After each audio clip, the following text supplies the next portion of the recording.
Hi everyone, I am Dr. C.S. Kulkarni, MD, and I am going to teach medical biochemistry. Before I start the topic, please like, share, and subscribe the channel. In the last session, we dealt with isoenzymes and stereoisomers of carbohydrates. In today's session, we will start with epimers of carbohydrates. When sugars are different from one another only in configuration with regard to a single carbon atom other than the reference carbon atom, they are called epimers.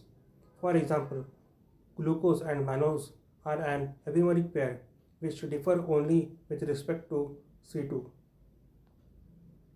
Similarly, galactose is the fourth epimer of glucose, but galactose and glucose are not epimers of each other, but they are diastereomers. In this diagram, we can see that epimers of glucose, mannose and galactose are epimers of glucose, but they are not the epimers of each other. When D-glucose is crystallized at room temperature and a fresh solution is prepared, its specific rotation of polarized light is 100 plus 112 degree. But after 12 to 18 hours, it changes to plus 52.5 degree. If initial crystallization is taking place at 98 degrees centigrade and then solubilized, the specific rotation is found to be plus 19 degree, which also changes to plus 52 degree within a few hours. This change in rotation with time is called mutarotation. This is explained by the fact that D-glucose has two anomers, alpha and beta varieties. These anomers are produced by the spatial configuration with reference to the first carbon atom in aldoses and second carbon atom in ketoses. Here we can see that alpha D glucose and beta D glucose are due to change in position of OH group at the first carbon atom.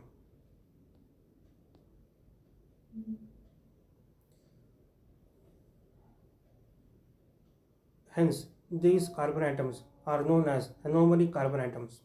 Thus, alpha D glucose has specific rotation at 112 degree and beta D glucose has plus 19 degree. Both undergo mutarotation and at equilibrium, one-third molecules are alpha type and two-third molecules are beta variety to get the specific rotation of 52 plus 52.5 degree. The differences between alpha and beta anomers forms are dependent on the first carbon atom only. In the previous section, 16 stereoisomers of glucose are described. Each of them will have two anomers, and hence there are a total of 32 isomers of glucose. Second, coming to representation of glucose structure. The first carbon atom. In the first carbon atom, aldehyde group is condensed with the hydroxyl group of the fifth carbon to form a ring. Ring structure represents hemiacetal form, which is the condensation of an aldehyde or keto with hydroxyl group.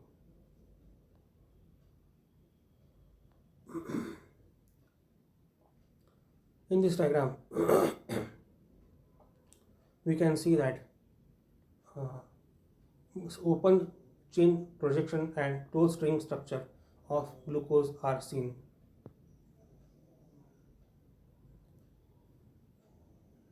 In this diagram, we can see that alpha D glucose and beta D glucose have a change in OH group of first carbon atom in Haworth formula.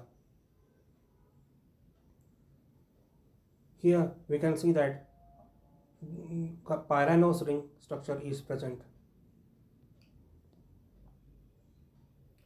Coming to the next point, three representations of glucose structure. The structure of glucose may be given as the following three forms. Each successive form, adding more details. In solution, beta D glucose and is prominent form, that is 63%, whereas alpha D glucose has 36% and 1% molecules are in glucofuranose form. Coming to next point, glucose is a ketohexose. In fructose, the keto group is on the second carbon atom. Thus, second carbon atom is the anomeric carbon atom. Fructose has 4 isomers. Each of them has T and L forms with regard to fifth carbon atom. Fructose has the same molecular formula as glucose but differ in the structural formula.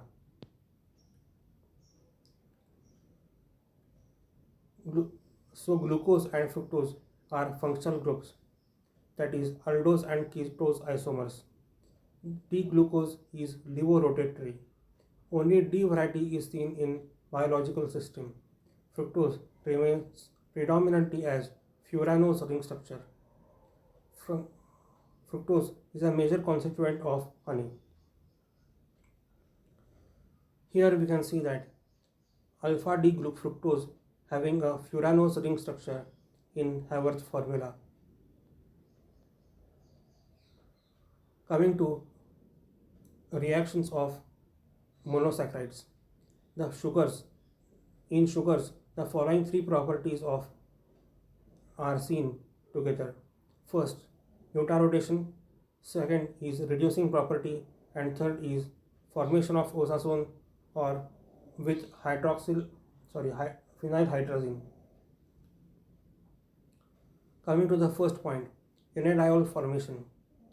In mild conditions, alkaline solutions, the carbohydrate containing free sugar group, alpha aldehyde or keto, will tautomerize to form enediols, where two hydroxyl groups are attached to the double bonded carbon atoms. In the mild conditions, glucose is converted into fructose and mannose. There is interconversion of sugars through a common enediol form. Since enediols are readily reactive, sugars are powerful reducing agents in alkaline medium. When oxidizing agents like cupric ions are present, sugars form a major mixture of carboxylic acids by breaking at the double bonds. In the diagram, we can see that alpha D glucose and fructose have intermediary 1,2-dienol form. Coming to the next point, Benedict's reaction. Benedict's reagent is very commonly employed to detect the presence of glucose in urine, that is glucosuria. It is a standard laboratory test employed to diagnose diabetes mellitus. Benedict's test contains sodium carbonate, copper sulfate, and sodium citrate. In alkaline medium, sugars form enediol and cupric ions are reduced. Correspondingly, the sugar is oxidized. Benedict's glucose is a reducing sugar. Any sugar with free aldehyde or keto group will be reducing the Benedict's reagent. Therefore, this test is not specific for glucose. In this diagram, we can see that Benedict's test containing cupric ions are reduced to copper ions, giving finally red color. The third test is osazone formation. All reducing sugars will form osazones with excess of phenylhydrazine when kept at boiling temperature. Osazones are insoluble. Each sugar will have characteristic crystalline form of osazones. In this diagram, we can see that needle-shaped crystals arranged like a broom in glucosazone, whereas eschok or flower of touch me not plant are seen in lactosazone form.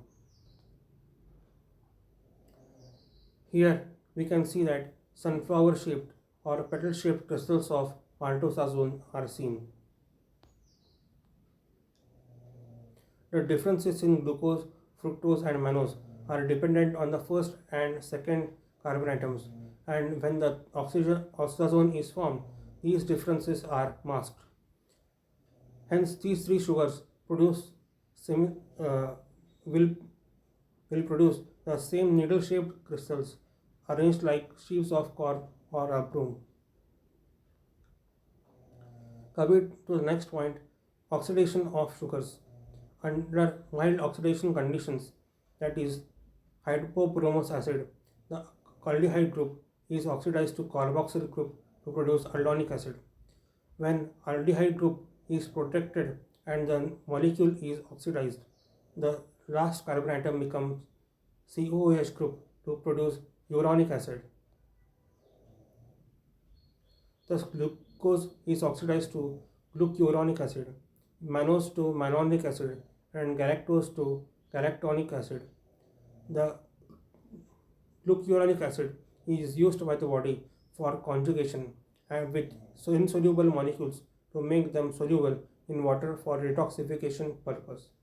It is used for synthesis of heteropolysaccharides. In strong oxidation conditions, the first and last carbon atoms are simultaneously oxidized to form dicarboxylic acids known as saccharic acids. Glucose is oxidized to glucosaccharic acid, mannose to mannoric acid, and galactose to nosic acid. In this diagram, we can see that glucose has three acidic forms: gluconic acid, glucuronic acid, and glucosaccharic acid. Here ends the session. Kindly like, share, and subscribe the channel. Thank you.